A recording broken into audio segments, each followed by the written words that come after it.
রকম আটা ময়দা ছাড়াই আজকের ব্রেকফাস্ট রেসিপি, যেটা খেলে পেট ও মন দুটোই ভরে যাবে।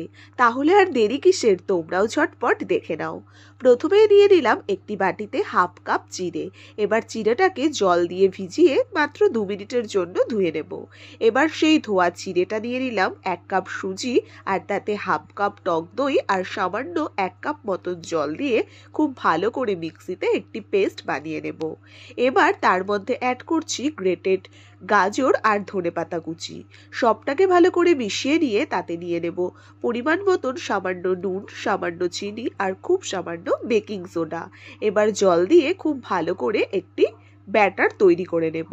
এবার ফ্রাই প্যানে সাদা তেল গরম করে তাতে 1 হাতা বা 2 হাতা একটু দিলে বেশ মোটা মোটা হবে। 2 হাতা ভরে ভরে দিয়ে এইভাবে 2 মিনিট ঢেকে রেখে আস্তে আস্তে এরকম লালচে লালচে করে দুটো পিঠ তৈরি করে নেব।